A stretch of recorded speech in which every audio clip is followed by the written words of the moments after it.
A delectable medley of footballing splendour. We are about to react to Mr. Rory Jennings. His reaction to Chelsea 4, Manchester City 4. I'm sure he's going to use some crazy words that he's pulling out of his arse. But let's see what he has to say about the game anyways. That was football in its purest form. That was heroin. That was poetry. That was fantastic. And for the second time in a week, I am now going to say about my own team, that was a delectable medley of footballing splendour. That is... He said the line! Fucking brick! Where's he making these words up? A delectable medley of footballing splendour. That is not a sentence. I'm sorry. That's not, I refuse to... Fucking idiot. One of the best games that you will ever see. Not the best game so far this season. Not even the best game this season. That is a classic. A cult classic, not bestseller. That is a game that will honestly live forever. You know, when we talk about the best games in the Premier League era, we often talk about that Liverpool game that finished 4-3 to them against Newcastle. Or maybe the Newcastle beating Manchester United 5-0 or whatever. No. This, what we have just witnessed at Stamford Bridge, that was football perfection. It was everything that you could possibly want. Two dazzling teams going hell for leather, 100 miles an hour, back and forth. It was a game that had everything. Drama, histrionics, silk, venom. All right, Peter Drury, chill out for a second, mate, right? I agree with the premise of what he's saying. It was a banging game for the neutral, but he looks like a kid on Christmas who's just got the Xbox 360 back whenever that came out and he asked for it, you know what I'm saying? Did Chelsea win the game? I don't know. Skill, aggression. It was just perfect. It really was a fantastic game, and I am so proud of my team. Mauricio Pochettino. Look, when it goes wrong, I highlight it. When we lose at home to Brentford, when we lose at home to Forest, when we lose at home to Villa, it's a heartbreaker. It cuts me deep, and I struggle. But Pochettino is getting so much right. This team are coming together, and the fact now that we perform so well against the very best. We have now played last year's top two at Stamford Bridge. Unbeaten in both. Very unlucky not to win both. Mikel Arteta, people tell me that he is a sensational manager, top tier. He came to Stamford Bridge and he was given an education. He was very happy to take away a point. Today, Pep Guardiola, not only one of the best managers doing it at the moment, Pep Guardiola is arguably the best manager to have ever lived. He's going to be very happy with a point. I think a point is probably the fair... No, Mr. Jennings. Pep is not happy with a point. We are not. You might be happy with a point, but there's levels between Chelsea and Manchester City.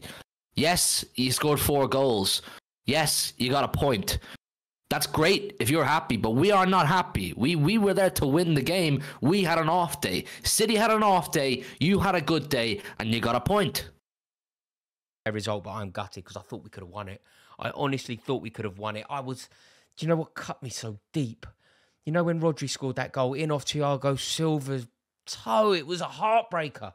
It was so painful, and I thought that is so in keeping with the Chelsea tradition of late. To be brilliant, to be dominating, and to just get it wrong. And City are going to win as they do. They're a juggernaut, they're a force. By the way, you know that theory about Manchester City being boring? I've never really subscribed to it, but you know that conversation that happens? People go, you know, they're robots, or they're a bit dull, or they're so predictable. I think they're brilliant to watch. I really do. And as much as it was difficult, and I was sort of watching it behind the sofa because I was fearful. You know, Jack Grealish into Bernardo Silva, Erling Haaland on the last shoulder, whatever. It's intimidating.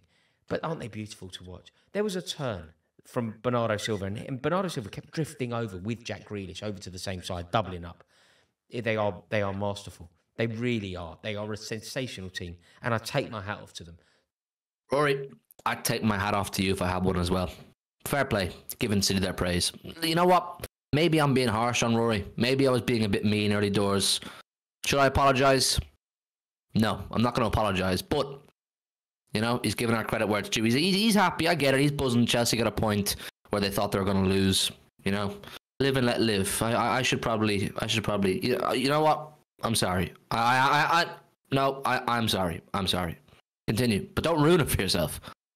To witness them play at Stamford Bridge like that was a joy, and they have contributed massively to the best Premier League game that the world has ever seen. That is how good that was. but I am now falling rapidly in love with a lot of these players. Last year, and in fact, for a bit longer than that, I found so many players. I've had so much apathy to them.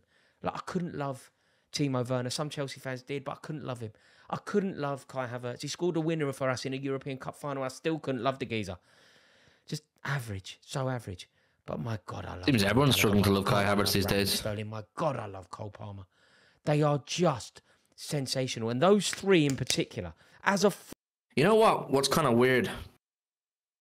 How... listen, I'm all for giving Cole Palmer his praise because he's come into a Chelsea team and he's held it down. He's done very well. But they're sensationalising Cole Palmer because they've been so shit for so long. Chelsea have been muck for quite a long time now, you know what I'm saying? So they're sensationalising a player who's come in and done a decent job for the first period of the season. Front three, as an aggressive pressing front three, they were unplayable today. You know, Manchester City didn't play to their best. Chelsea did play to their best. That's why it finished a draw, because they're better than us. Respects. Yeah. No, he's right. No, he's right. He comes up with a lot of stupid opinions, this guy, whenever I see him. But he's got it right there. Big up, Rory. If they played their best and we played our best, they beat us. But they weren't their best, and we took advantage of that because we were. But I am not joking. Raheem Sterling on that form gets in the Man City team. Yeah, he was cold. Pep Guardiola will be sitting in that dugout, in the away dugout, going, have we made an error letting these two players go? No. You're pushing your luck now, Rory. I told you not to ruin it. I told you don't push your luck. Pep was not sitting there going, have we made an error letting both these players go? Everything we do, it's calculated. It's with foresight. It's knowing what we're going to do off the back of letting players go. You get rid of Sterling and Jesus, you bring in whoever, and you win the treble. You know what I'm saying? That's the way it's worked out. So I highly doubt Pep was sitting on the sidelines saying, have we made an error? Two of the best players on the pitch, Raheem Sterling, Cole Palmer, and Conor Gallagher. Why the... Gallagher, yeah. Gallagher's good. Like, I mean this, actually. I like the community. I went live straight after the game, and I do love the community that we're building here. Do me a favour, in fact. Could you click subscribe? If you're not subscribed or if you're new around here, please do click subscribe. I love what we're building here, and I'm going to be going live a lot more for some more interaction with everyone. Can I ask you, help me understand, why does Conor Gallagher not get loved? Why do people think that maybe he shouldn't even be in the team? Why is Conor Gallagher seen as surplus to requirements at Chelsea? Because a lot of Chelsea fans I know, not so much in the go-to games, but online, they don't like him. We both love Chelsea as well. I love Chelsea, they love Chelsea, but they don't. I think it's an interesting conversation. You probably have to speak to more Chelsea fans about it. But when Conor Gallagher was at Crystal Palace, I really liked him. I really, really liked him. And he was always really good for Crystal Palace whenever they played against Man City. He might have scored in the Etihad one day a couple of years ago when I was there. And yeah, I mean, he moved to Chelsea and it was at a bad time for Chelsea. You know what I mean? They were on the descend of all their chaos. And it wasn't a good time for Conor Gallagher, who's still a young player, to move into a Chelsea team that's a circus at the time. So he couldn't show his attributes. Also, he's not called like Conor Gallagherinho. You know, he's not from Brazil, so it's not maybe as sexy as Enzo Fernandez or Moises Caicedo. You know what I'm saying? It's difficult for Conor Gallagher, who's young and English, to really sparkle, I suppose, at a Chelsea team that was really neither here nor there for a long time. But he's had a really great season so far, Conor Gallagher, to be fair to him. I don't think he contributes to the team, whereas I think he's actually one of our most important players. Help me understand, if you don't like him, what is it about him? But Raheem Sterling today, I don't know who was officially given man of the match, but it has to be Raheem Sterling. Look, I understand that Manchester City had some decent players. Silva looked good, Jack Grealish looked good, whatever. But the best player on the pitch was Raheem Sterling, wasn't he? He was just amazing. Like, truly, truly amazing. Yeah, he had Walker. And there must be so much egg on the face of Gareth Southgate leaving him out of England squads. How can you leave a player who could do that to Man City out of England squads? Lunacy. Absolute lunacy. He was amazing. Cole Palmer, can you imagine it? The boy from Withenshaw. The boy from Withenshaw came through at Man City. Penalty in the last minute. Facing Ederson, one of the best goalkeepers the Premier League has ever seen. A man who must have seen him take hundreds of penalties. Cole Palmer couldn't care less. Stood brave, didn't flinch. Such a crucially good penalty as well, because it was pinpoint. It was so accurate. Yeah, it was cold, and it was hit with devastating effects. Wallop, because Ederson, one of the best keepers, went the right way. It does take and big still balls. got nowhere near it. Do you know how good a penalty has to be to go the right way for a keeper of that quality, that frame, that stature, to go the right way and not get anywhere near it? Cole Palmer, son, I love you. I absolutely love you. He's everything I hoped Kai Havertz would be.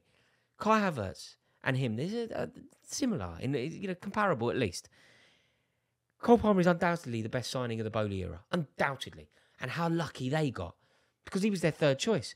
Remember, when we wanted to sign that player, that young player with Premier League experience, they wanted Emile Smith-Rowe. Then they wanted Elise. Remember, Elise told us no. And then we ended up, poor us, with Cole Palmer. He's already had a massive impact on our season, and he's already had a massive impact on Man City's. Remember, he scored for him in the Champions League. He scored for him in the Super Cup. They have a trophy. They have a European trophy this season because of the brilliance of Cole Palmer. How lucky are we to have him? What an amazing player he is. He is just perfection. And I honestly love him. I never wanted to sell him. I can't even believe I'm saying this, right? But hasn't Pochettino been outstanding against the big teams? Like, one of his flaws against Tottenham was he was seen as being a nearly man. Yeah, I don't know about outstanding against Tottenham, because that Tottenham game, I know it was a crazy game, but they did struggle to break down 9-man Tottenham for large parts of that game, until the last sort of 5 to 10 minutes. You know, when they played Liverpool in a European Cup final, they were never going to win it. They played Chelsea in a domestic final, they're never going to win it. And maybe he was seen as being faltering when it most matters. But maybe it ain't him. Maybe it's the Tottenham thing. Maybe I was right all along. And the ideology that is Spursism can corrupt even the best. Because Pochettino against Arteta, Wallop, Klopp, first day of the season, we played really well. We were very unlucky not to win. Now Guardiola. And people want to talk about Tottenham in that kind of light. So Postecoglou, we went away to Tottenham. We went away to the team who were top of the league. And we did that to them. We were magnificent today. They went down to 9 men. I love him. Nicholas Jackson, quick thinking. Wonderful finish. City not at their best, but they still scored 4 goals. We've scored 4 goals against Man City and not won the game, so I'm a bit gutted about that. But Mudryk coming on, changing the game. Broja coming on. Decisive moment. Come on and win a penalty. Change games.